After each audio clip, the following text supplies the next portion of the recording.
जय हिंद। नमस्कार बच्चों। आज हम तुलसीदास जी का जीवन परिचय पढ़ेंगे, देखेंगे इनका जीवन परिचय क्या है। सबसे पहले हम इनका संक्षिप्त जीवन परिचय पढ़ेंगे। संक्षिप्त जीवन परिचय पढ़ने के बाद ही हम इनका विस्तृत जीवन परिचय हम रचनाएं पढ़ेंगे। अगर आप इनका जीवन परिचय लिखेंगे तो सबसे पहले आप इनका संक्षिप्त जीवन परिचय ही लिखेंगे। कैसे लिखेंगे संक्षिप्त जीवन परिचय? तो सबसे पहले आप एक फ्लो चार्ट बनाएंगे। फ्लो चार्ट में आप इनका संक्षिप्त जीवन परिचय लिखेंगे। सबसे पहले आप एक फ्लो चार्ट बना लेंगे। फ्लो चार्ट में आप इनका संक्षिप्त जीवन परिचय लिखेंगे। संक्षिप्त जीवन परिचय लिखने के बाद ही आप इनका विस्तृत जीवन परिचय एवं रचनाएं लिखेंगे। तो आइए पढ़ते हैं अब इनका संक्षिप्त जीवन परिचय। कभी एक संक्षिप्त परिचय हेडिंग क्या डालेंगे? कभी एक संक्षिप्त परिचय या संक्षिप्त जीवन परिचय भी आप हेडिंग डाल सकते हैं। जन्म इनका कब हुआ था? संवत 1554 विक्रमी में इनका जन्म हुआ था। संवत में इनका जन्म कितना है? तो जन्म इनका कब हुआ था? तो संवत 1554 विक्रमी में इनका जन्म हुआ था। सन में कहें तो सन 1532 ईस्वी में इनका जन्म हुआ था। आप दोनों में से एक ही याद कर लेंगे। अगर संवत में याद कर रहे हैं तो संवत में याद करिए, अगर आप सन में याद कर रहे हैं तो सन में याद करिए।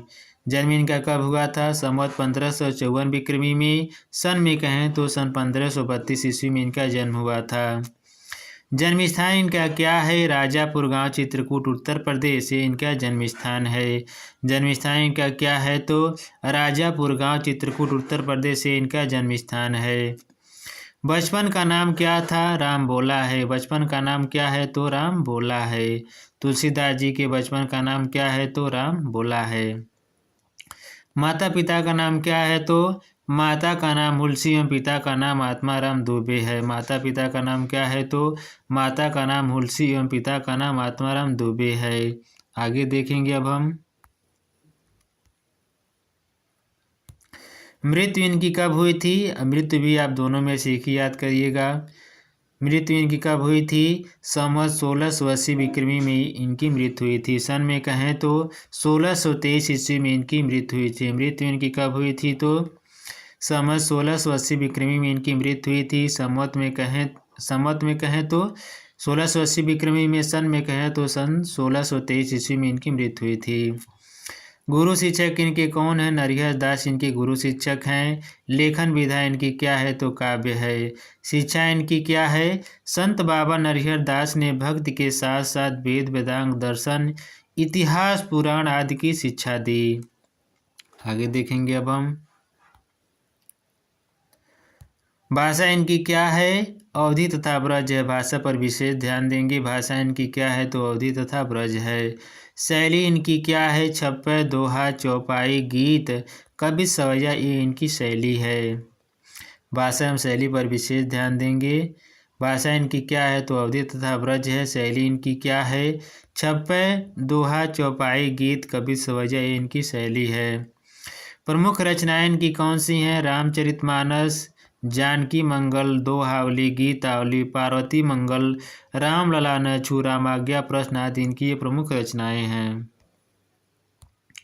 साहित्य में स्थान इनका क्या है? श्रेष्ठ भक्त, ज्ञानी, विचारक, लोकनायक, दार्शनिक व मानव जीवन के सफल पारखी के रूप में सर्वश्रेष्ठ कवि ये इनका साहित्य में स्थान है। ये हमने इनका संक्षिप्त जीवन परिचय पढ़ा है बाबा तुलसीदास जी का। आगे हम इनका विस्तृत जीवन परिचय पढ़ेंगे। जीवन परिचय यहाँ पर हेडिंग डाल देंगे। जीवन परिचय हेडिंग डालने के बाद हम इनका विस्तृत जीवन परिचय लिखना आरंभ कर देंगे। अगर आप इनका किताब से जीवन परिचय देखेंगे तो बहुत बड़ा ही जीवन परिचय है इनका। हमने शॉर्ट फॉर्म में थोड़ा इसको तैयार किया है, लघु रूप में इसको तैयार किया है। इसे पढ़ेंगे और जानेंगे इनका विस्तृत जीवन परिचय क्या है। तो आइए देखते हैं क्या है इनका विस्तृत जीवन परिचय। तुलसीदास जी के जन्म स्थान के विषय में विद्वानों में मतभेद है। तुलसीदास जी के जन्म स्थान के समय में विद्वानों में मतभेद है। मूल गोसाई चरित और तुलसी चरित में इनका जन्म स्थान राजापुर बताया जाता है। मूल गोसाई चरित और तुलसी चरित में इनका जन्म स्थान कहाँ बताया जाता है? तो मूल गोसाई चरित और तुलसी चरित में इनका जन्म स्थान राजापुर बताया जाता है। आगे देखेंगे अब हम। अन्य कुछ विद्वान सोरो नामक स्थान को इनका जन्म स्थान मानते हैं। अन्य कुछ विद्वान इनका जन्म स्थान कहाँ मानते हैं तो सोरो नामक स्थान को मानते हैं। अन्य कुछ विद्वान सोरो नामक स्थान को इनका जन्म स्थान मानते हैं। आचार्य शुक्ल के अनुसार भी इनका जन्म स्थान राजापुर में ही माना जाता है। आचार्य रामचंद्र शुक्ल के अनुसार इनका जन्म स्थान कहाँ माना जाता है तो आचार्य शुक्ल के अनुसार भी इनका जन्म स्थान राजापुर में ही माना जाता है। आगे देखेंगे अब हम। पिता का नाम आत्माराम दुबे और माता का नाम हुलसी था। पिता का नाम क्या था तो पिता का नाम आत्माराम दुबे और माता का नाम हुलसी था। जन्म के संबंध में एक दोहा प्रचलित है। जन्म के संबंध में एक दोहा प्रचलित है। अगर आपको ये दोहा याद हो जाए तो अच्छा ही है, नहीं याद हो जाए तभी कोई बात नहीं है। जन्म के संबंध में एक दोहा प्रचलित है। क्या है यह दोहा, अब पढ़ेंगे इसे। 1554 से कालिंदी के तीर, 1554 से कालिंदी के तीर, श्रावण शुक्ला सप्तमी तुलसी धरियो शरीर। आगे देखेंगे अब हम।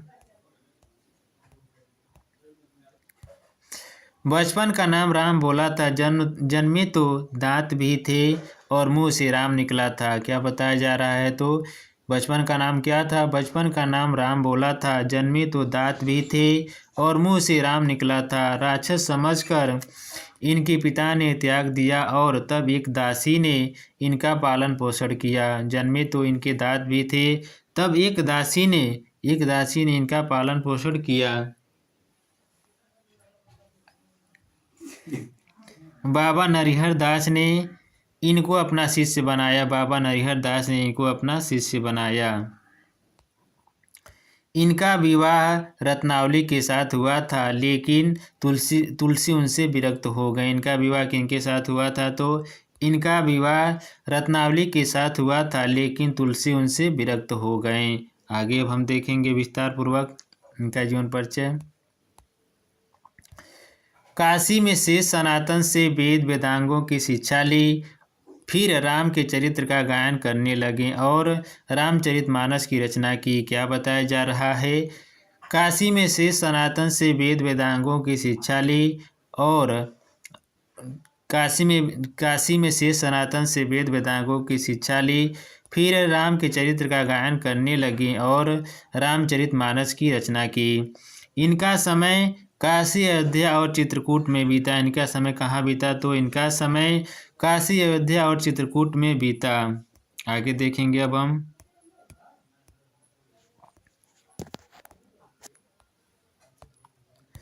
संवत 1680 श्रावण कृष्ण पक्ष तृतीय शनिवार को अस्सी घाट पर तुलसीदास राम राम कहते हुए परमात्मा में विलीन हो गए। क्या बताया जा रहा है। संवत 1680 श्रावण कृष्ण पक्ष, संवत 1680 इसे याद कर लेंगे आप। संवत 1680 को बस आप याद कर लेंगे। श्रावण कृष्ण पक्ष तृतीय शनिवार को अस्सी घाट पर तुलसीदास राम राम कहते हुए परमात्मा में विलीन हो गए। आगे देखेंगे अब हम। इनकी मृत्यु के संबंध में एक दोहा प्रचलित है। क्या है वह दोहा।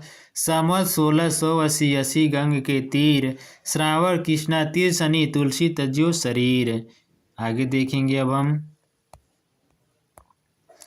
अब देखेंगे इनकी प्रमुख रचनाएं कौन कौन सी हैं। 12 तुलसीदास की 12 प्रामाणिक रचनाएं मानी जाती हैं। कौन कौन सी हैं रचनाएं, अब इसे पढ़ेंगे और जानेंगे। पार्वती मंगल, जानकी मंगल, वैराग्य संदीपनी, रामाज्ञा प्रश्न, बरवै रामायण, कृष्ण गीतावली, दोहावली, कवितावली, रामचरितमानस, विनय पत्रिका, रत और रामलला न छुए रामलला न छुए आदि इनकी प्रमुख रचनाएं हैं। यहाँ हमने इनकी प्रमुख रचनाएं भी पढ़ा है। प्रमुख रचनाएं विशेष रूप से याद कर लेंगे, इनके यहाँ से प्रश्न बनते हैं। ये हमने आज यहाँ तुलसीदास जी का जीवन परिचय पढ़ा है। मिलेंगे नेक्स्ट क्लास में। जय हिंद, जय भारत।